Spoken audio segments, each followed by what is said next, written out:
म 14 चोटि चाहिँ यति सराप्दै बस्थेँ आफूले। म आफ्नो अस्तित्वमाथि प्रश्न गर्थेँ, म किन जन्मेँ होला। बारम्बार मर्ने प्रयास गर्दाखेरि पनि मर्न नसक्दाखेरि चाहिँ सायद यस्तो नै भोग्नु पर्ने रहेछ भन्ने लाग्थ्यो। अहिले चाहिँ अब त्यो दिन देखाएको ती 200 जनासँग त्यस्तो यौन सम्पर्क राख्न लगाएको हुँदाहुँदै यस्तो अवस्था पनि थियो कि जब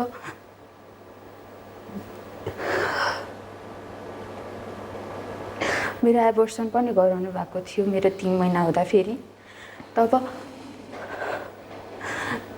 के भन्नुभयो भने पेटमा छोरी रहेछ भने फेरि त्यस्तैमा काम लाग्ला।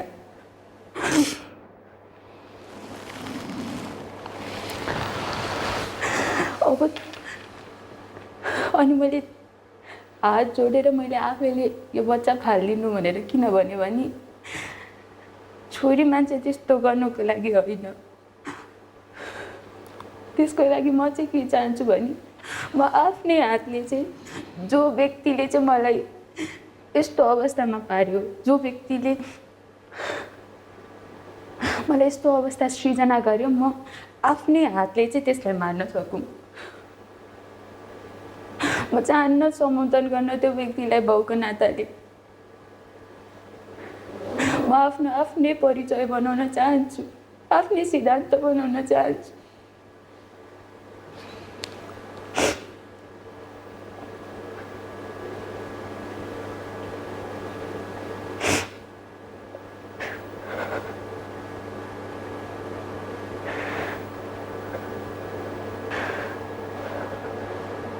अगाडि दिन कस्तो देख्नुहुन्छ?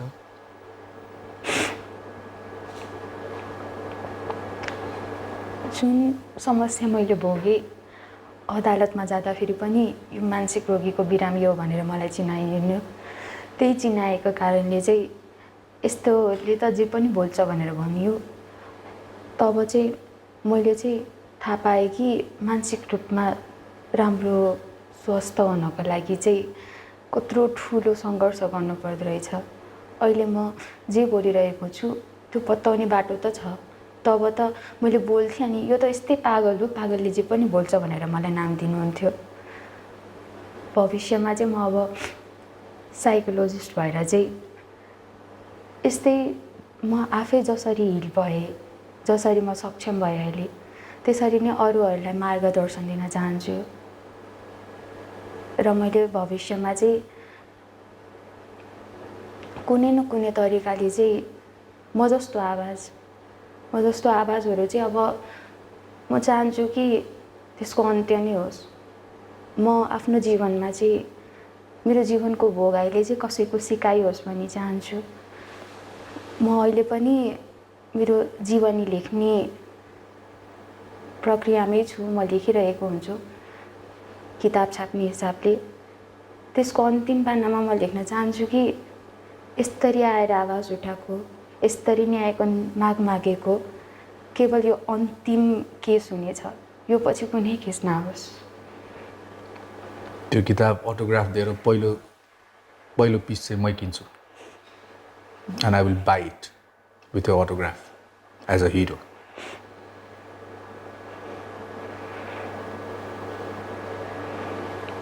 लाग्दैन जति लेखिया त्यो सबै दुःख चाहिँ सिद्धियो, अब मेरो लागि सबै खुसी र उपलब्धिका दिन छ।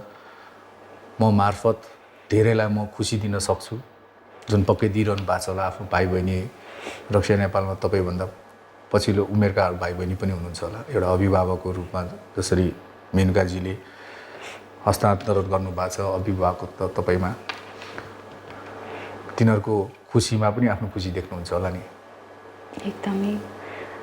जब आफ्नो भोगाइबाट चाहिँ त्यो विगतै हो, त्यो परिवर्तन गर्न सकिँदैन, तर त्यसलाई अगाडि बढेर चाहिँ अब यस्तो हुन नदिन मैले हात अगाडि सारेँ भने सायद यस्तो अरू घटनाहरू नहोला भनेर चाहिँ एउटा आफैलाई नै प्रेरणा मिल्छ। राजनीतिमा कतिको त्यसो रुचि राख्नुहुन्छ?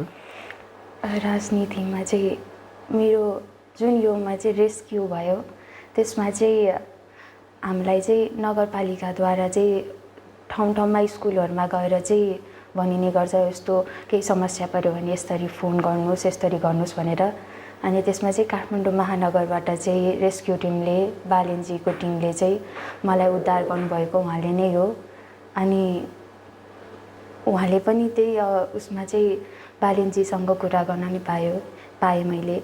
उहाँद्वारा नै म रेस्क्यु भएको भएर चाहिँ अहिले प्रतिनिधित्वमा चाहिँ उहाँको सरकारले चाहिँ अब केही गर्छ, अब जुन हाम्रो माग छ जो बलात्कारी छ उसलाई चाहिँ मृत्यु सजाय हुनुपर्छ भनेर त्यो पुरा गर्ने आशासँग चाहिँ मेरो चाहिँ उहाँसँग चाहिँ अपेक्षा छ। बालेनजीको नगरपालिकाको टिमले यहाँलाई रेस्क्यु गरेको थियो। हजुर। सो अरू त्यति प्रत्यक्ष भेटघाट नभए पनि तपाईँको भएको छ बालेनजीसँग? हजुर, मेरो कुराकानी भएको छ। लास्ट कुराकानी कहिले भएको थियो? जुन बेलामा रेस्क्यु भएको थियो त्यति बेला चाहिँ उहाँहरूले चाहिँ हाम्रो सर चाहिँ बालेनजी हुनुहुन्छ, हजुरको कुरा उहाँ चाहिँ कुरा गर्न चाहनुहुन्छ भनेर उहाँबाट चाहिँ उहाँहरूकै मार्फत चाहिँ उहाँबाट फोनमा चाहिँ कुरा भएको थियो। अनि उहाँले चाहिँ जब मेरो केस म आफै त्यति बेला 18 वर्षभन्दा कम भएर आफ्नै उजुरी दिन नसक्नु भएर मेरो आवाज बनेर पनि उहाँहरूले नै उजुरी दिनुभएको थियो। सो केही आशाका किरणहरू छन्? हजुर। अहिले नेपाली राजनीति बालेन एन्ड रविमा घुमिरहेछ, थाहा छ नि है? हजुर। अनि सम्भवतः यो कार्यक्रम छायाङ्कन हुँदाखेरिसम्म पनि त्यो घोषणा त भइसकेको छैन, तर सम्भवतः बालेन्द्र शाह नै हाम्रो नयाँ प्रधानमन्त्री हुनुहुन्छ। र मलाई थाहा छ उहाँले यो कार्यक्रम हेर्नुहुन्छ र हेरि पनि रहनु भएको छ। अहिले कल्पना गर्नुहोस्, हामी कोही यहाँ छैनौँ, म पनि छुइनँ, बालेनजीले तपाईँलाई सुनिरहनु भएको छ र तपाईँलाई भन्न मन लागेका कुरा, आफ्नो पीडा, आफू जस्तै अरू दिदीबहिनीहरूका पीडा के भन्नुहुन्थ्यो होला? म त सर्वप्रथम उहाँलाई चाहिँ कृतज्ञता ज्ञापन पनि गर्छु, किनकि उहाँको कारणले सायद म छेदविच्छेद अवस्थामा चाहिँ मलाई त्यो घरबाट रेस्क्यु गर्दाखेरि पनि मलाई र मेरी आमाले सँगै रेस्क्यु गरेको हो, किनकि उहाँले पनि त्यो भोग्नु भएको थियो। अनि त्यति बेला यति गाह्रो भएको थियो। अहिले चाहिँ त्यो विगतको बाटो त छँदैछ, तर म आफू पहिला त्यस्तरी भिक्टिम थिएँ, सर्भाइभर भएँ, अहिले वारियर छु। त्यसरी नै अरूलाई त्यो वारियर बनुन्, सुरुबाटै वारियर बनुन्, तर कसैलाई पनि भिक्टिम र सर्भाइभर बन्न नपरोस्। त्यसको लागि चाहिँ जसले बलात्कार गर्छ उसलाई चाहिँ मृत्यु सजाय हुनैपर्छ जस्तो लाग्छ, किनकि यो जेनजी आन्दोलनमा त कति अपराधी भागे, के थाहा त्यो मध्ये ऊ पनि पऱ्यो कि। फेरि मलाई त डर भयो नि, त्यसैले म चाहन्छु कि उसलाई आफ्नै हातबाट मृत्यु सजाय होस्। तपाईँ स्योर हुनुहुन्न त्यो व्यक्ति अहिले भित्र छ कि बाहिर छ? त्यो त प्रशासनमा गएर कारागारमा गएर बुझ्न सकिने कुरा हो नि। आफ्नो राति ढुक्क भएर सुत्नको लागि हिँडुल गर्दाखेरि म ढुक्क छु भन्दाखेरि त तपाईँले गर्नुपर्ने होइन र? सायद त्यो भित्र रहँदा पनि म राम्रोसँग सुत्न त पाउँदैन होला। म हरेक दिन मरी बाँचिरहेको छु, ऊ पो सरकारको पैसाले बाँचेको छ। बोझै हो नि है पृथ्वीको लागि। सायद मानवलाई क्षमा दिन सकिएला, तर दानवलाई क्षमा दिन पक्कै पनि सकिँदैन। र दानवलाई चाहिँ मृत्यु सजाय हुनैपर्छ भन्ने चाहिँ मेरो चाहिँ त्यो धारणा छ।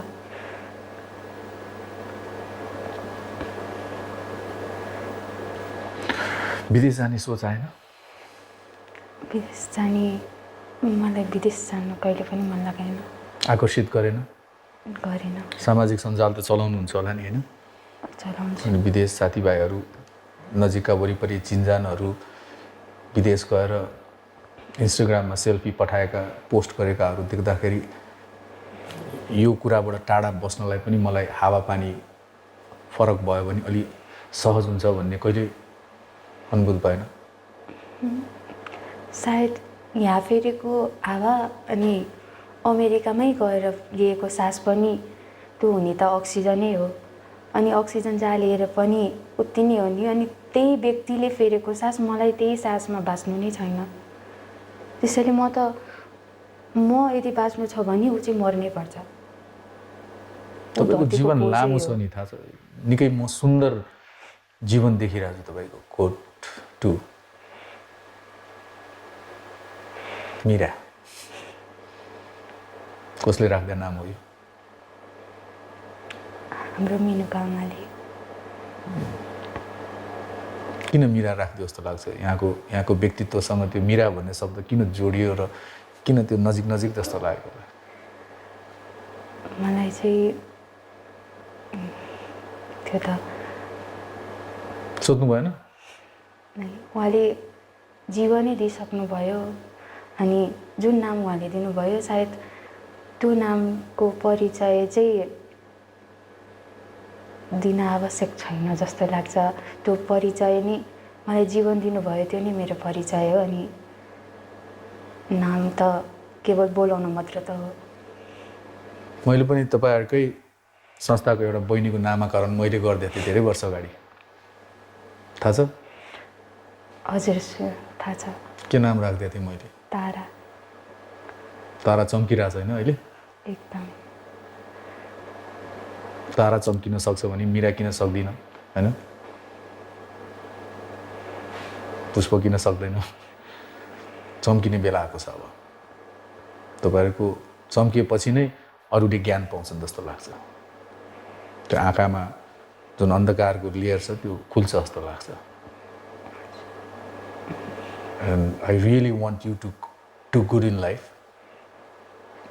गर्व गरौँ, मैले एक दिन मीरासँग मैले पनि कुराकानी गरेको थिएँ भन्दाखेरि मान्छेले गफ नदिए भनौँ मलाई, यति ठुलो हुनुहोस्, यति शक्तिशाली हुनुहोस्, सायद तपाईँको रिभेन्ज नै त्यो हुन्छ होला। एन्ड अलवेज रिमेम्बर, अघि यहाँले भन्यो म भिक्टिम होइन, म वरियर हो। And I can see that warrior पन इन यु। अनि त्यसलाई हरेक दिन उमेर जसरी बढ्दो जान्छ त्यो वरियरपन पनि भित्रको त्यो शक्ति बढ्नुपर्छ। सकिन्छ नि? सकिन्छ। होइन? जब कहिलेकाहीँ यसो कुरा गर्न मन लाग्यो, केही सेयर गर्न मन लाग्यो भने my lines are 24/7 open for you, हुन्छ? And promise you will make us proud. You have to make a promise. सकिन्छ नि? सकिन्छ। सिद्धियो दुःखका दिन। अब हरेक दिन सुनौलो बिहानी। हस्? Thank you. मेनकाजी नमस्ते, आरामै हुनुहुन्छ? हजुर, धन्यवाद, एकदम आराम छ। 5 वर्षपछि भेट्यो यहाँसँग। हजुर। लास्ट टाइम पनि यसरी नै कुराकानी भएको थियो। तारा थिइन् साइडमा। हजुरको र मेरो भेट त दुःख सुनाउनु मात्रै हुने जस्तो भइरहेको छ नि, होइन? आज पनि हामीले एउटा इनिसाबिक त्यता उनीहरूलाई हामीले बचाउन सकेनौँ। अनि यहाँ 2टा छोरीहरू जुन बाँच्नु भएको छ, उहाँहरूलाई फेरि बाँचेको जस्तै फिल गराउन सकेका छैन हामीले। तर पनि यहाँले जुन आवाज बुलन्द गर्नुभएको छ नि, त्यसको लागि एकदम धेरै धेरै धन्यवाद छ। किनभने मिडियाकर्मीले यस्तै गरी सामाजिक मुद्दा उठाइदियो भने साँच्चै त्यो चाहिँ अभिभावक हो कि उहाँहरूको छोरीहरूको लागि चाहिँ। मिडियाकर्मीहरूले धेरैले राजनीतिक मुद्दा मात्रै उठाउनुहुन्छ, अनि राजनीतिक मुद्दा मात्रै उठाएको हुनाले राजनेताहरू हामीले नै बलवान बनाइदिउँ, पहलवान बनाइदिउँ। त्यसले गर्दा उनीहरूले बलात्कारीलाई संरक्षण गर्दै गए, अनि बलात्कारलाई संरक्षण गर्दै गएपछि बलात्कारीको मनोबल बढ्दै गयो। र अब यो तारा, पुष्पा, मीराहरूको कथा, यो निर्मलाहरूको कथा सधैँ सुनिरहनु पर्ने भयो क्या। त्यसैले धेरै धेरै धन्यवाद हजुरलाई। खै जुन तरिकाले यहाँले गरिरहनु भएको छ, सायद मेरो त के पनि होइन, मैले यहाँले गरेको काम अलिकति जनमानसमा पुर्याइदिए मात्र त रियल वर्क त तपाईँले गरिरहनु भएको छ। फिल्डमा वर्षौँदेखि त्यसको लागि चाहिँ सबै नेपाली चेलीको तर्फबाट नमन गर्न चाहन्छु यहाँलाई। Thank you so much. सबैले यहाँको जस्तो आमा घर घरमा पाओस्, किनभने घरबाटै सुरु हुन्छ जस्तो लाग्छ। जब कुनै दुर्घटना घट्छ सडनली त्यो समाज दुई पाटोमा विभाजन हुन्छ जस्तो लाग्छ मलाई। एउटा पीडित हुन्छ, एउटा पीडक हुन्छ, र त्यसपछि अर्को दुई शब्द आउने भनेको न्याय र सजाय। र न्यायको मापन पनि सजाय नै हो नि त। हजुर। सो लास्ट टाइम पनि तपाईँसँग 5 वर्ष अगाडि कुरा गर्दाखेरि इफ आइ एम नट रङ तपाईँले 5 वटा फ्याक्टरको पोइन्ट चाहिँ तपाईँ देखाउनु भएको थियो। यो 5 कन्डिसनमा यदि बलात्कृत कोही भएको छ भने त्यसको सजाय चाहिँ मृत्युदण्ड नै हुनुपर्छ भन्नुभएको थियो। अर्थात् मैले त्यतिखेर एउटा टर्मिनोलोजी निकालेको थिएँ, रोप फर रेप भनेर, अर्थात् फाँसीको फन्दा। सो सायद अब समाज पनि जसरी क्राइम परिमार्जित भइरहेछ, पुरस्कृत भइरहेछ, पनिसमेन्ट पनि त्यही अनुसारको परिमार्जित र पुरस्कृत हुनुपर्ने हो नि। सो अब चाहिँ तपाईँको त्यतिखेरको कुरामा मलाई हो कि हुनुपर्छ कि पर्दैन कि, किनभने कानुनमा के भन्छ भने बरु 10 वटा दोषीले सफाइ पाउन्, एउटा निर्दोषले सजाय पाउनुहुन्न, त्यो मान्यता छ। तर त्यो मान्यता फेरि यहाँ आएर बाँच्दाखेरि चाहिँ राम्रो सुनिँदा पनि सुनिँदैन। सो यत्रो वर्षदेखि यसरी फिल्डमा र पोलिसी मेकिङमा र मै हुँ भन्नेका ढकढकाएको मेनुका थापालाई मेरो प्रश्न के साँच्चै अब नेपाली समाज यस्ता खालका क्राइमको लागि मृत्युदण्डको लागि तयार छ? हजुर, यो तयार छैन भने पनि तयार हुनुपर्छ। नभए चाहिँ जसरी यो राजनीतिक रूपमा भएको भ्रष्टाचारको विरुद्ध, जस्तै अब भनौँ न अहिले जति पनि राजनीतिक पार्टीहरू थिए त्यो पार्टीहरूले तिमीले यस्तो गर्यौ उसो गर्यौ, तिमी सच्चिनी कि सक्किनी भनेर जनताले खबरदारी गर्दा गर्दा उनीहरू सच्चेनन्, जनताले सकाइदिए नि त। एउटा जेनजी आन्दोलन भएर एउटा पुस्ता त अटोमेटिक प्रकृतिले ल्यायो नि त। त्यसैले मलाई डर कहाँनिर छ भने अहिले थोरै थोरै छोरीहरू मात्रै आक्रामक भइरहनु भएको छ, तर यो भोलि देशभरिका छोरीहरू आक्रोशले के गर्छ, त्यहाँ आक्रोशले हत्या हिंसा त निम्ताउँछ नि। त्यही भएर हामी विध्वंस निम्ताउँछ। यदि यो देशलाई फेरि पनि द्वन्द्वमा नधकेल्ने हो भने र फेरि पनि कसैको पनि यो जेनजी आन्दोलनको जस्तै गरी राजनीतिक दलहरू पत्तासाफ भयो भनौँ, अथवा नयाँ मान्छे आयो अटोमेटिक आयो, त्यो उनीहरूले पत्याएकै थिएन। यदि यो बलात्कृत छोरी भनिरहन्छे अथवा त्यो एउटा मान्छे कराइरहन्छ, त्यो त उसको ड्युटी नै हो भन्ने लाग्छ कसैलाई भने त्यो चाहिँ खबरदार। यहाँ थुप्रै मान्छेहरू अहिले घर घरबाट निस्किन थालेका छन्, प्रत्येक बाउहरू उठ्या छन्। एउटा बाउले बलात्कार गर्छ, सबै बाउको शिर झुक्या छ यहाँ भनेपछि ती बाउहरू आइरहनु भएको छ सडकमा।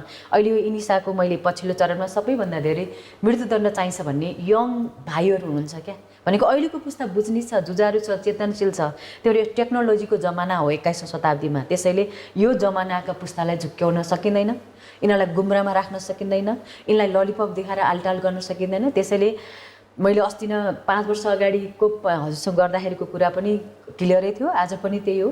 एउटा राम्रोसँग संयन्त्रको विकास चाहिँ हुनुपर्छ, निर्दोष मान्छे नफसोस्, त्यो हजुर हामी सबैले भन्ने कुरै हो। त्यसमा चाहिँ बलात्कारी प्रमाणित भइसकेपछि हाडनाताकरणी गर्नेलाई, जस्तै अघि भर्खरै हामीले एउटा सुन्यौँ, आफ्नै छोरीलाई श्रीमतीलाई, त्यस्तालाई त बचाउने होइन क्या। यो त यो 21औं शताब्दीका दाना भन्। त्यसैले हाडनाताकरणीलाई, बालिकामाथिको करणीलाई, ग्याङरेपलाई, अपाङ्गता भएका व्यक्तिहरूमाथिको करणीलाई र वृद्धमाथिकोलाई चाहिँ एक्सक्युजै हुँदैन यसमा। नो नाइ यस्तो उस्तो भन्ने हुँदैन। तर अरू अब उमेर पुगिसकेको मान्छेहरूको हकमा भनौँ, अथवा कहीँ अहिले अब वैवाहिक बलात्कारका कुराहरू पनि छन्, त्यस्ता कुराहरूमा चाहिँ हामीले अलिकति सोच विचार गर्ने, छलफल गर्ने, राय सुझाव लिने हो। नभए चाहिँ यो बलात्कारमा परेका यो 5 वटा क्याटेगोरी बलात्कारभित्र पनि जघन्य अझ यो 0 टलरेन्स, यसमा त माफी मुस्किल भन्छ नि, यो गर्नै सकिँदैन। हत्या भएको मान्छे एकचोटि मर्छ, श्रद्धाञ्जली दियो, सिद्धियो। बलात्कृत छोरी त जिन्दगीभर मरेर बाँच्नु पर्नेछ। मरेर मतलब ऊ कहिले पनि म चाहिँ अब म अपराधी हुँ, म चाहिँ निर्दोष हुँ भने बाँच्नै दिँदैन यो समाजले। खेदै गर्छ। तँलाई त्यस्तो भए होइन, उस्तो भए होइन भन्यो भने पनि क्या। अनि प्रहरीमा गयो, फिस्सा प्रहरी हाँस्छ, ए यस्तो भयो तिमीलाई, अनि यति हुन्जेल चाहिँ किन नकराएको। कति धेरै त्यो अदालतमा त्यस्तै पटक लुछिन्छन् छोरीहरू। त्यही घटनाले मान्छे एकचोटि बलात्कार हुन्छ, घटना एकचोटि हुन्छ, तर यो संयन्त्रले, यो जाँचबुझ, यो हाम्रो जुन प्रक्रिया छ नि, त्यसले यति हरेक दिन बलात्कार गर्छ। प्रश्न सोधेको यस्तो हो कि होइन, शङ्का गरेको, त्यो बच्चाले भनि सिक्दैन नि। प्रमाण त त्यही एउटा साक्षी हो नि होइन, बलात्कारमा त अर्को कोही साक्षी हुँदैन। उसैले बोल्यो, उही हो प्रमाण, उही हो साक्षी। त्यसरी नाबालिकाहरूको बलात्कारमा अपाङ्गता भएको हामीले 2-3वटा मात्रै न्युजमा आउने हो नि त, अरू त कति छन् कि अहिले जस्तै रक्षा नेपालमा 82-83 जना हुनुहुन्छ। यो सङ्ख्या घटोस् भनेको झन् बढिरहेको छ र 60% त घरभित्रको छ। अब हामी कसलाई घर भन्ने, कसलाई विश्वास गर्ने, कसलाई चाहिँ अभिभावक भन्ने, त्यो कानुनी रूपमा कहाँ छौँ हामी? कानुनी रूपमा त अब अहिले हामीले पहिला मुलुकी ऐन परिवर्तन गर्नुपर्छ भन्ने कुराको एउटा त्यो बेलामा हामीले कुरा म्याक्सिमम गरेका थियौँ। पनिसमेन्ट अहिलेको कानुन र संविधानले दिएको भनेको जन्मकैद। जन्मकैद 25 वर्ष हो अहिले होइन। जन्मकैद भने 25 वर्ष त हो। मान्छेलाई सुन्ने बेला कस्तो जन्मकैद भने चाहिँ ओहो जीवनभर आज के अरे कैदमा बस्ने रहेछ जस्तो लाग्छ, तर त्यो जन्मकैद भनेको 25 वर्ष हो भनेर संविधानमा लेखेको छ। अर्को आजीवन कारावास भनेको चाहिँ जीवनभरि हो, तर आजीवन कारावास हालेको त्यस्तो